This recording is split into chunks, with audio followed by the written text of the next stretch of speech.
Anyway, let's get into our team selector for the Tottenham game. As ever, I will say Alisson in goal. And Gorsty, I'll come to you for the back four. Reece Williams for John Matip, and that is the back five, I think. Anybody want to sort of make a change to that? Or Connor, do you want to take us on the midfield?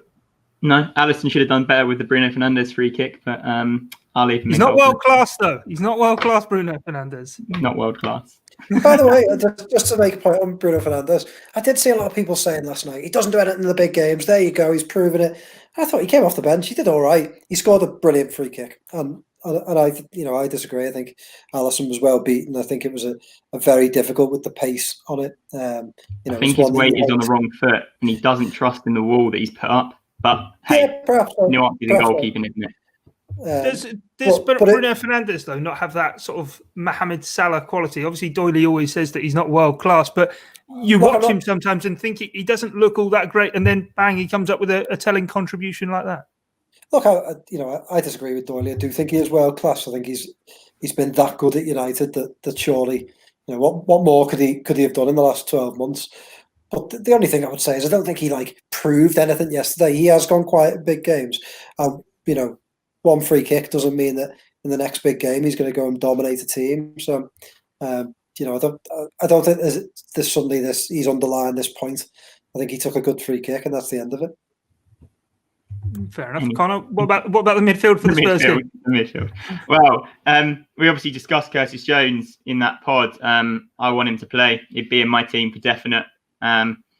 Henderson, I massively hope is back fit. They've missed him big time. So Henderson, Jones, and I'm going to keep Thiago in as well. I think if Henderson can be at it, the way that Tottenham are going to sit deep, Thiago probably play a little bit deeper and let Jones go and create.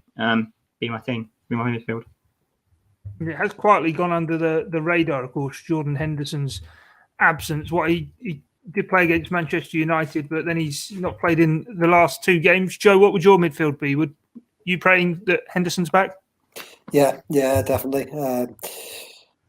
I'm partly tempted to rest Thiago, but then I think, if they don't have Henderson, then they don't really have the personnel to. So if Henderson's fit, Thiago, Wijnaldum, Henderson. If Henderson isn't fit, then Thiago, Wijnaldum, Jones.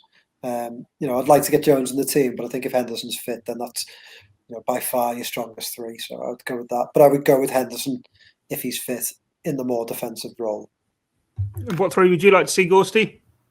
Yeah, I completely agree with Joe. I think Alex Oxlade-Chamberlain might find himself increasingly marginalised now between now and the end of the season with less games to play, and hasn't really been a little bit unfair that he's had his injury problems, but hasn't really shown much when he's been allowed to play. And Navigator it's news when he's fit rather than when he's injured, isn't it? So Wijnaldum, Henderson if fit, and Thiago if not, then Curtis Jones.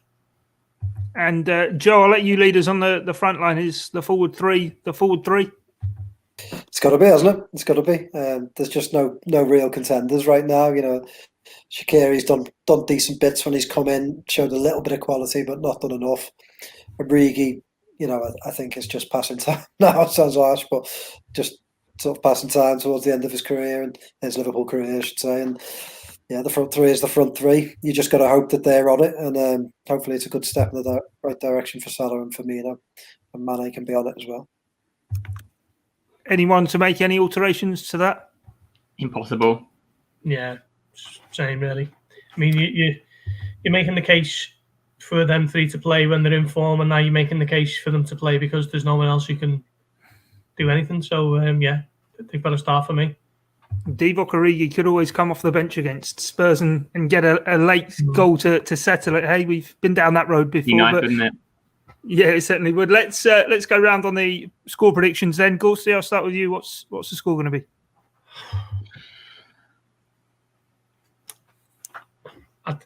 I'm reluctant to say a defeat, but I just think Tottenham, when they click into gear, particularly at home, I think they've got the ability to hurt Liverpool. So I'm going to say 2-2 draw.